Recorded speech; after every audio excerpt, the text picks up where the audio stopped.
먼저 KBS 광주 방송 총국 양지우 보도국 기자의 질문 순서가 되겠습니다. 네, KBS 광주 방송 총국 양지우 기자입니다. 시와 도 업무 보고에서도 많은 이야기가 나왔지만은 지금 현재 광주 전남 지역의 가장 큰 현안 가운데 하나가 사회 간접 자본 확충입니다. 외국 자본이나 외지 기업을 유치하려고 해도 지금 열악한 도로나 항만 시설 때문에 선뜻 이 지역으로 들어오려는 기업들이 없는 실정입니다. 지역민들은 과거 역대 정권의 지역 차별적인 지원에 따라서 이 광주 전남 지역이 낙후되어 있는 만큼 이제부터는 중앙 정부가 이 호남 지역에 좀 더 많은 지원과 투자를 아끼지 말아야 한다, 이런 생각을 하고 있지만 한편으로는 이러한 것들이 지역 역차별 논란을 불러일으키지는 않나 하는 걱정도 하고 있습니다. 대통령께서는 사회 간접 자본 확충 지원과 관련한 지역 간 재원 배분에 대해서 어떤 원칙을 가지고 계시는지 말씀해 주십시오. 네. 먼저 말씀하고 싶은 것은 역차별이라 하건 뭐라고 말을 하건 누가 보든지 제3자가 보더라도 타당한 것은 타당한 대로 해줘야 합니다. 차별도 안 되지만 역차별이라는 말이 두려워서 할 일 안 하는 것도 그것도 옳은 일이 아닙니다. 나는 분명히 얘기해서 대한민국 어느 지역에 대해서도 차별할 생각이 없습니다. 그래서 이 점에 있어서 이 지역의 사회 간접 자본, 아까 구체적인 것은 시정 보고 때 다 얘기가 나왔습니다만 그런 입장에서 지금 해줄 건 해주고 또 예산 통과 후에 처리할 건 처리하고 이렇게 해서 해 나가겠습니다.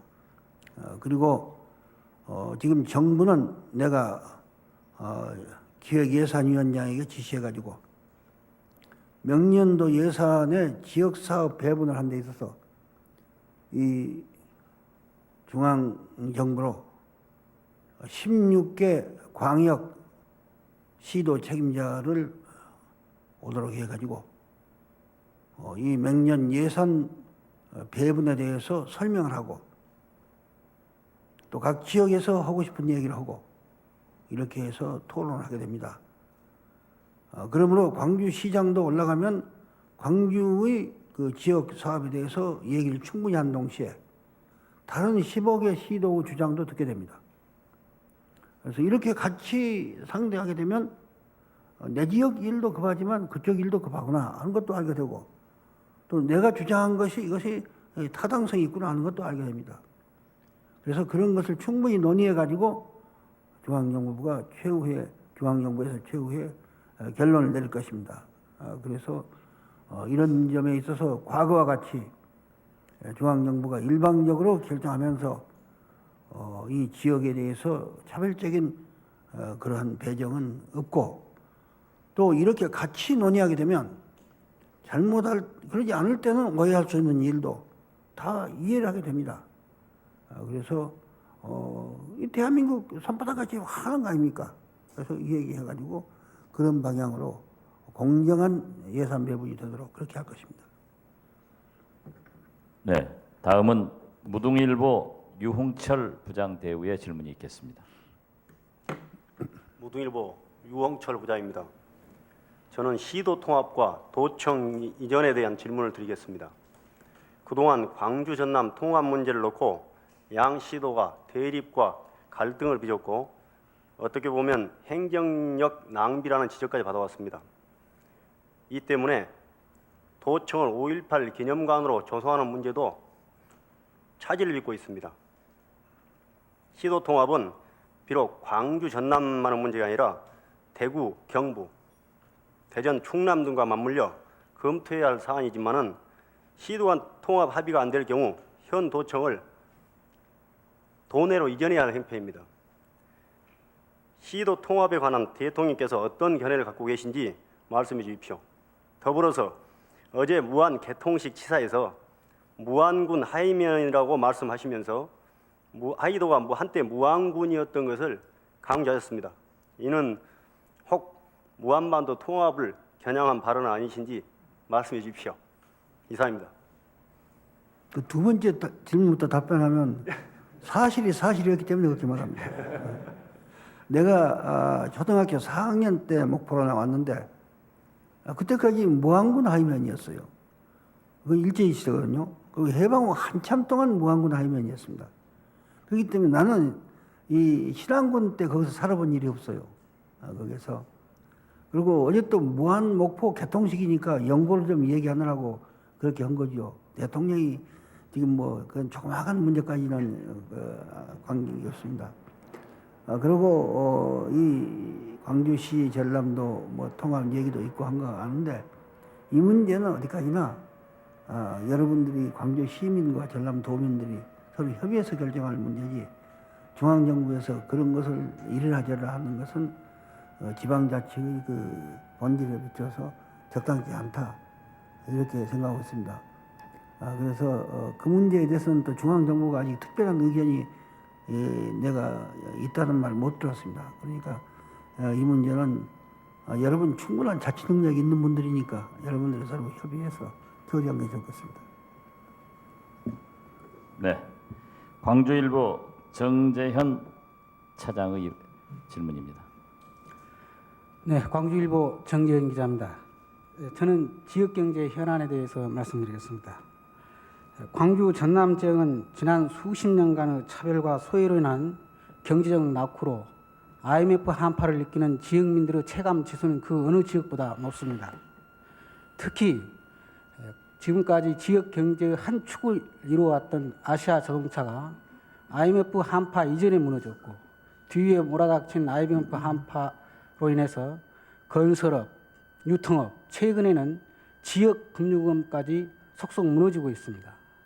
그래서 IMF로 인한 주름살이 더욱 깊어지고 있는 상황에서 지역민들은 눈앞에 닥친 아시아 자동차의 처리에 깊은 관심을 갖고 있습니다. 그것은 광주 제조업 총 생산의 30%를 차지하는 아시아의 향방이 바로 지역 경제의 사활을 결정할 것이라고 지역민들이 믿고 있기 때문입니다. 특히 첨단 기계 종합 산업이라고 일컫는 자동차 산업은 지역 특화 산업이 지금까지 전혀 없었던 이 지역이 서해안 시대의 중추 도시로 발전해 가는데 중요한 역할을 할 것으로 보여지고 있습니다. 그래서 이쪽 지역민들은 아시아 자동차의 처리는 지금까지의 지사 수준에서 지역민과 그리고 지역 경제와 밀착 경영을 할 수 있는 전향적인 처리가 필요하다고 보고 있습니다. 거기에 대해서 대통령께서는 어떤 견해를 가지고 계시며 지금 이쪽 지역 경제는 검토나 어떤 단기적 지원이 아닌 즉각적인 효과가 나타날 수 있는 칸풀 주사와 같은 그런 특단의 대책이 요구되고 있습니다. 지역 경제 활성화 방안에 대해서 대통령께서 견해가 있으시면 말씀해 주시기 바랍니다. 네, 여러분이 그 아시아 자동차 문제에 대해서 아주 절박한 생각을 가지고 있는 걸 잘 알고 있습니다. 여러 번 듣고 있고 또 아시아 자동차가 광주 경제의 30%의 힘을 마지막 지탱하고 있다는 것도 알고 있습니다. 그래서 이번에 기아 자동차 불화 때 아시아 자동차를 마지막 반드시 광주에다가 둔다는 그 조건으로 지금 불화를 하고 있습니다. 이것은 정부도 그렇게 정했지만 이 기업인들도 그걸 알고 있습니다. 그래서 아시아 자동차는 광주에서 이것이 앞으로 불화가 되면 다시 가동을 제대로 하고 운영될 것이다. 이건 나는 여러분에게 말씀할 수 있습니다. 그 점은 저도 항상 거기에 대해서 특별한 관심을 가지고 있다는 것을 알아주시기 바랍니다. 네, 다음은 MBC 광주문화방송 박용백 기자의 질문 순서가 되겠습니다. 네, 광주문화방송의 박용백입니다. 지역과 관련된 정치 개혁에 대해서 묻고자 합니다. 광주 전남 지역의 정치 성향이 달라지고 있습니다. 국민의힘에 대한 무조건적인 지지에서 이제 비판적 내지 선별적 지지로 돌아서고 있습니다. 지난 6.4 지방선거에서 그러한 변화가 사실 표로 나타났습니다. 어제 전주에서도 언급을 하셨던 것으로 알고 있습니다만은 달라진 민심을 어떻게 수용할 것인가, 그리고 정치 개혁과 관련해서 차기 지역 국회의원들에 대해서 교체를 하신다면은 어느 정도 할 것인지에 대해서 밝혀주십시오. 근데 과거에는 무조건 지지했다는데 광주나 전남 유권자들이 무조건 지지한 거 아닙니다. 그렇게 하는 것이 옳기 때문에 지지한 겁니다. 그렇게 하는 것이 옳기 때문에 지지한 거예요. 또 그렇게 옳게 했기 때문에 여러분이 성공해서 정권 교체가 됐습니다. 그래서 과거 하는 것은 바로 정당했던 것입니다. 그리고 앞으로도 저희가 정치를 바로 하고 여러분이 기대에 부응하게 하면 여러분도 계속 기대해 주신 것이 거의 난 당연하다고 생각합니다. 잘못하면 또 심판하는 것이 당연하고 그런 것이지 앞으로는 또 다르다. 이것도 반드시 꼭 그 의미로 말씀 안 하셨겠지만 그렇습니다. 그래서 또 지금 말씀한 취지를 내가 잘 압니다. 무슨 말인지를 아는데 그런데 이 대통령과 당 총재로서 무슨 말을 함부로 할 수도 없는 것이고 또 잘못하면 오해가 생기고 지금 나는 현재 우리 당 국회의원들을 신뢰하고 잘하도록 격려하고 그 현재 제 입장입니다. 그래서 근데 그러나 이제 앞으로 제일 중요한 것은 광주 시민 아닙니까? 결정권자는 유권자입니다. 유권자 여론이 지지하지 않는 사람은 당으로서는 어쩔 수 없고 유권자 여론이 지지하면 당으로서는 그 사람을 계속 또 추천해야 되고 이것이 그렇습니다. 지난번에 여러분 아시지만 광주에서 신기하 의원 후임자를 할 때 내가 광주 시민 여론에 의해서 후보자 내라고 그랬습니다. 그런데 나중에 그것이 제대로 잘 안 됐어요. 여러분이 아시다시피 내가 공천 내정해놓은 거 취소시키면서 다시 시키지 않았습니까? 그리고 시민들 여론 나온 대로 하라고. 그래서 여하튼 그대로 했습니다. 이미 우리는 그러한 당 확고한 태도, 다시 말하면 광주 시민, 전남 도민 유권자들의 의사를 전명해왔고 거기에 일치한 그러한 공천을 한다는 것을 이미 이번에 상징적으로 아주 정확하게 여러분께 보여드렸다고 생각합니다. 앞으로도 그렇게 할 것입니다. 네, 이제 마지막으로 KBC 광주방송 오경환 차장의 질문 순서가 되겠습니다. 네, KBC 광주방송의 오경환 기자입니다. 저는 5.18 광주민중항쟁의 명예로운 마무리를 위한 후속 대책에 대해서 질문을 드리겠습니다. 5.18은 이미 국가기념일로 제정이 됐고 보상도 이루어져서 어느 정도 명예회복은 이루어졌다고 봅니다. 그러나 80년 5월 당시 희생자들을 국가유공자로 대우하는 방안, 그리고 5.18 묘지를 국립묘지로 승격시키는 방안은 아직 매듭짓지 못하고 있습니다. 그리고 특히 두 가지 과제는 광주의 5월 정신을 전국화하고 세계화하는 데 대단히 중요한 계기가 되지 않을까 생각하시는 분들이 많습니다. 오늘 오전 5.18 묘지를 다녀오셨는데 그 소감과 아직 완결되지 않은 이 두 가지 문제에 대해서 견해를 밝혀주십시오. 네, 오늘 다녀오면서도 그런 문제에 대해서 생각을 했습니다. 이 문제는 여러분이 제게 조금 시간을 주신 게 좋습니다. 이 문제 갖고는 여기서 많은 말을 안 한 게 좋겠고요.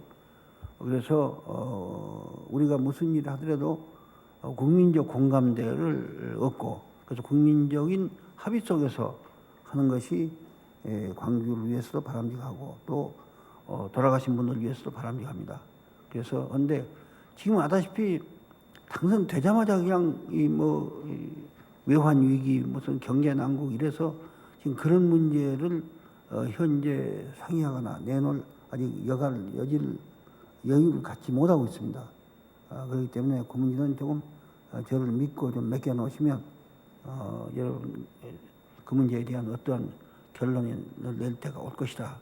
이렇게 말씀드릴 수 있습니다. 근데 그에 대해서 구체적으로 이러겠다 저러겠다 지금 미리 말한 것이 별로 도움이 안 되기 때문에 여러분이 뭘 바란다는 걸 알고 있고 나도 뭘 해야 한다는 걸 알고 있습니다. 그렇기 때문에 저한테 맡겨놓고 좀 두고 봐주시기 바랍니다.